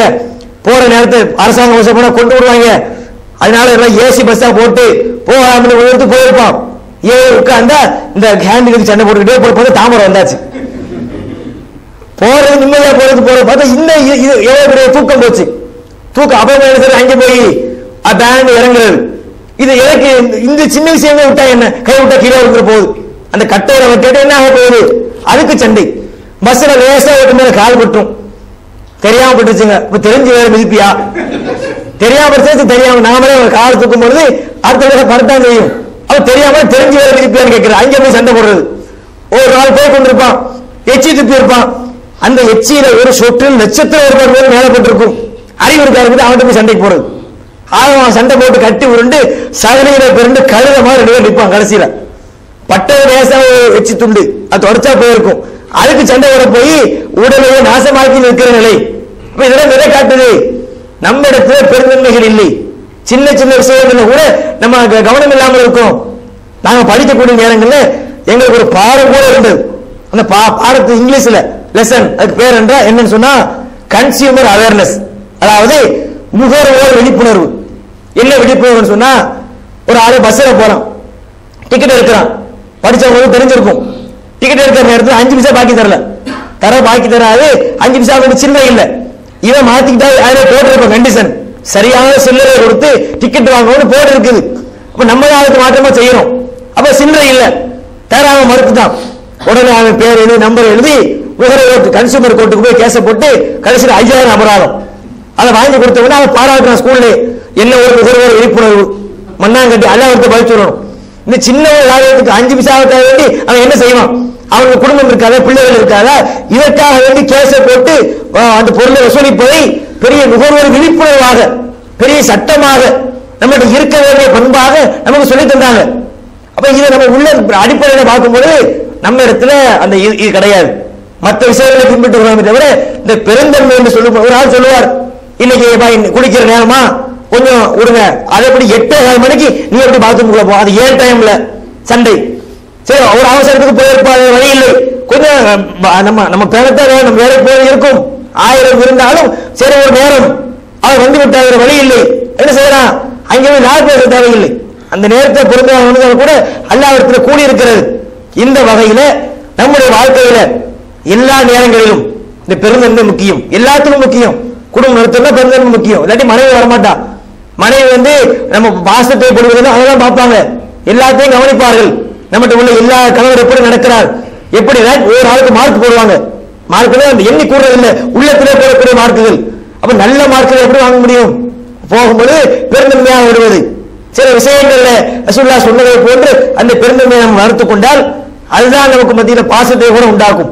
உலகத்துல கூட நாயகர்கள் தேடி வருமா சொல்லுவாங்க, விட்டு கொடுப்பவர் கெட்டு போவதில்லைம்பாங்க. விட்டு கொடுத்தன்னு சொன்னா நம்மளை நாடு மக்கள் வருவாங்க.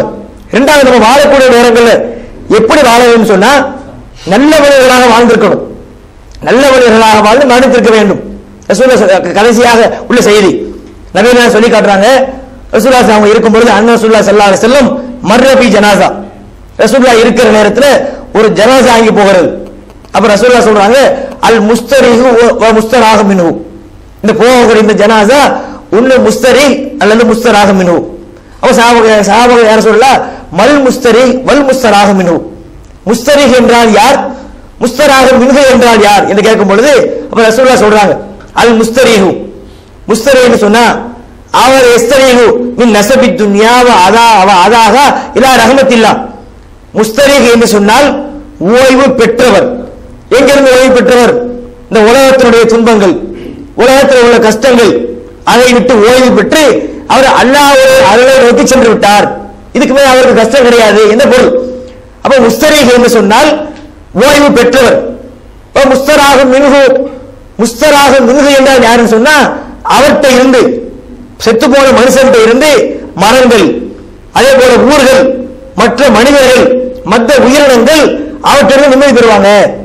அதாவது வாழும் பொழுது எல்லாருக்கும் சேவை கொடுக்குற மரங்களை கூட விட்டு வைக்கலன்னு பாருங்க. மரங்கள் நிம்மதி போயிட்டாங்கன்னா மரங்கள் போயிட்டா செத்துட்டான் சந்தோஷப்படுமா?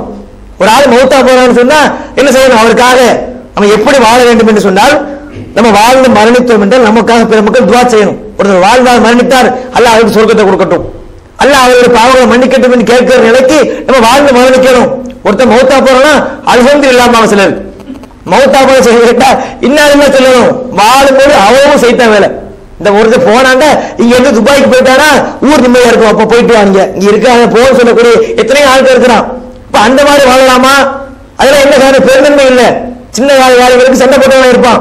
இப்ப ரசூலுல்லாஹ் சொல்லி காட்டுறாங்க, மௌத்தா போன ஆளுக்கு என்ன ரெண்டு விதம். ஒண்ணு ஓய்வு பெற்றவர், இன்னொரு ஓய்வு அளித்தவர். நம்ம எப்படி இருக்கணும்? முஸ்தரியாக இருக்க வேண்டும். ஓய்வு பெற்றவராக நல்ல இடத்திலே வாழ்ந்து பெருந்தன்மையோடு வாழ்ந்து அல்லாஹ்வுக்கு கட்டுப்பட்டு வாழ்ந்து தூதருக்கு அடிபணிந்து அந்த வகையிலே வாழ வேண்டுமே தவிர அந்த ஓய்வு கொடுத்து போயிடக்கூடாது. மக்களுக்கு போனாலும் சனியை போனா அலுவலகம் நல்லதா போச்சுன்னு சொல்லி மக்கள் சந்தோஷப்பட கூடாது. அப்ப அந்த அடிப்படையில் நம்முடைய வாழ்க்கையை பெருந்தன்மையோடு ரசூலுல்லாஹ் சொல்லக்கூடிய அடிப்படையில் மார்க்கம் காட்டக்கூடிய அடிப்படையில் பெருந்தன்மையை கடைபிடித்து அல்லாஹ்வுடைய சொர்க்கத்தை பெறக்கூடிய நல்ல மக்களாக நம் அனைவரையும் ஆக்க வேண்டும் என்று பிரார்த்தனை செய்தவனாக என்னுடைய இந்த உரையை நான் முடிக்கிறேன். வாஹிர் தவானா அனில் ரப்பில் ஆலமீன். ஸலாம் அலைக்கும்.